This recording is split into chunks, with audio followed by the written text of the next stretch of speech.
Grave accident de la circulation hier en fin de journée sur la RN2 à quelques centaines de mètres de l'entrée de la commune de Matoury. L'événement met en présence un véhicule personnel et une moto. Le deux roues tentait de sortir de la station essence quand il a été percuté sur le côté par la voiture.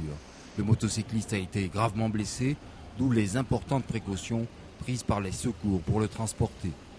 Ironie du sort, le SMUR croisait l'accident alors qu'il revenait d'une autre intervention. On ne dira donc jamais assez à quel point la conduite des usagers peut se révéler accidentogène. Ajoutons à cette règle générale la fragilité des conducteurs de deux roues. Le motard gravement blessé a été transporté au centre hospitalier de Cayenne. Outre un traumatisme crânien, il souffre de nombreuses autres blessures. Blessé grave donc, mais ses jours ne seraient pas en danger. La Chambre d'agriculture et ArcelorMittal ont signé ce matin une convention qui donne un souffle supplémentaire aux agriculteurs en leur permettant d'acquérir des tôles à moindre coût pour la fabrication, par exemple, de leur hangar à bétail. Suite à une visite de terrain sur Wayabo, j'ai constaté qu'il y avait un jeune Guyanais qui était handicapé, qui logeait dans des conditions qui n'étaient pas décentes pour un agriculteur, en plus pour un handicapé. Donc lorsque j'ai vu ça, donc j'ai fait tout de suite un courrier à ce groupe pour lui demander un partenariat de manière à financer la maison d'habitation de ce jeune. Et c'est là que ArcelorMittal nous a répondu favorablement à notre demande. Et à partir de cette demande, ils nous ont demandé pourquoi pas mettre en place une convention pour faire bénéficier l'ensemble des agriculteurs de Guyane, mais pas gracieusement, mais à un prix quand même très, très intéressant et attractif. Depuis longtemps, nous, on se bat au niveau de la Chambre d'agriculture, et moi personnellement en tant que président, de manière à réduire un petit peu les coûts de production et de réduire un petit peu les charges au niveau des exploitations agricoles. Par le but de cette opération, donc les agriculteurs pourront construire des bâtiments d'élevage ou des bâtiments d'exploitation à un coût quand même beaucoup moins important par rapport au prix de l'achat des tôles. La grève au Gépard est terminée. Les salariés de la société qui approvisionne les avions en carburant ont repris le travail ce matin. Fini les retards d'avion et modifications de planning qui ont rythmé pendant 3 jours l'activité de l'aéroport Félix-Éboué. Un accord permettant de sortir de ce conflit a pu être trouvé grâce à la médiation de la direction du travail et aux efforts du syndicat comme de la direction.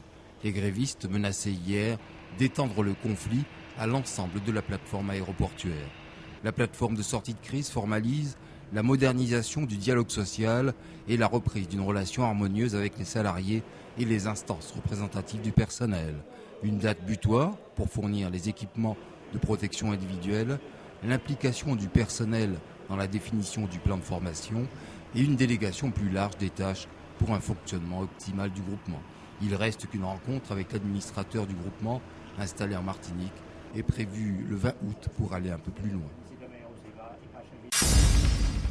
Comment prendre l'avion en abandonnant derrière soi la moitié de ses bagages? C'est désormais le problème posé aux voyageurs par la nouvelle décision commerciale d'Air France. La compagnie Bleu-Blanc-Rouge a décidé de ramener sa franchise bagages de 46 à 23 kilos d'ici la fin de l'année. Les passagers ont beau s'interroger, ils ne voient pas très bien comment ils pourront s'inscrire dans ces nouveaux critères. Air France avance que la franchise précédente était une offre promotionnelle et qu'elle a seulement décidé de revenir à une situation normale. Quoi qu'il en soit, pour les voyageurs, c'est la quadrature du cercle. Voyager en famille ou seul impose de prévoir un minimum d'effets personnels. Qu'est-ce qu'on peut abandonner? Peu de choses. Et puis quand vous emmenez aussi des produits pour la santé aussi, pour votre santé, des produits qu'on trouve difficilement ici, oui, c'est quand même ennuyeux, quoi. Je pense que c'est faire machine arrière. C'était déjà le cas avant, aujourd'hui on revient à ce qui était déjà avant. Et les familles guyanaises sont nombreuses et s'il faut diminuer les bagages, diminuer tout ce qu'il faut, je pense que c'est une grande pénurie pour la Guyane. Donc c'est bien dommage, mais on n'a pas le choix. Alors, je ne sais pas s'il y aura moyen de faire quelque chose, si tout le monde proteste peut-être, mais ça m'étonnerait. C'est un petit peu dommage parce qu'on prenait Air France avec des conditions pareilles, donc maintenant de réduire, est-ce qu'on ne va pas passer à une compagnie, une autre compagnie? Donc ça, on va réfléchir, mais est-ce qu'ils vont peut-être réfléchir eux aussi? Surprise en revanche, les commerçants installés dans le hall de Félix-Éboué ne sentent pas leur activité menacée par ces nouvelles contraintes. Leurs clients achètent avant tout de petits volumes, légers et faciles à transporter. Seul cas de figure gênant, c'est pour ceux qui veulent investir dans un objet volumineux et lourd. Il y aura moins peut-être d'achats spontanés. Il y a des gens, par exemple, qui veulent acheter des meubles pour les emporter. Oui, ça arrive. Ça arrive. Par exemple, les bons Saramaka qui sont très privés, même des tables et autres. Généralement, c'est des personnes qui s'y prennent à l'avance. Mais de moins en moins, on le voit parce qu'il y a tellement de contraintes pour le passager qu'ils réfléchissent à 2 fois avant d'embarquer.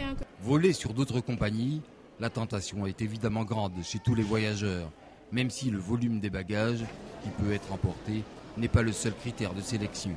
Les concurrents d'Air France n'ont pas encore précisé leur intention en la matière, mais l'usage dans la desserte de la Guyane est que les offres s'alignent. Peut-être Hermès incitera-t-il Air France à revenir sur cette décision.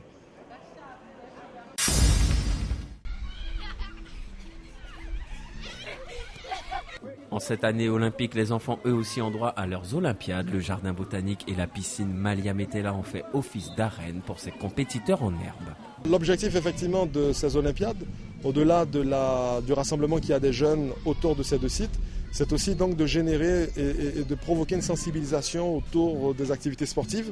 Et donc pourquoi pas faire sortir de ces Olympiades le futur champion de Guyane, le champion de France, le champion du monde, voire même le champion olympique, puisqu'il y a de la graine de champion à travers ces jeunes. Il y a de l'intergénérationnel également dans le cadre de ces Olympiades. Et c'est aussi cet objectif qui est visé par l'ensemble des partenaires qui se sont mobilisés, qui se sont rassemblés autour de cette manifestation. Je répète donc le CRIJ, la DGSCS et l'association des médaillés de la jeunesse et des sports. Le bilan est plutôt positif pour cette 2e édition où ce sont près de 27 équipes venues de tout le territoire qui ont participé à ces Jeux olympiques miniatures. C'est qu'il y a plein d'activités, c'est génial quoi. On fait des activités dans l'eau et hors de l'eau. Ce qui me plaît dans les Olympiades, c'est le fait qu'on peut faire des activités et que au moins ça nous permet de rapporter des points et peut-être de gagner quelque chose. Il y aura des trophées qui seront remis à chacun des participants et on valorisera les 3 premiers comme au vrai JO. Vous doutez bien que si on a choisi cette date aujourd'hui, c'est pour faire un grand clin d'œil aux Jeux Olympiques à Londres qui vont débuter demain vendredi. Et on voudrait envoyer un message fort à nos sportifs français et surtout guyanais, Kevin Séraphin et Lucie Decosse, pour leur dire qu'on espère qu'ils vont ramener des médailles et pour leur dire aussi qu'en Guyane, il y a déjà 200 enfants qui vont être médaillés. L'objectif de la manifestation, elle n'est pas strictement sportive, elle est avant tout ludique et festive.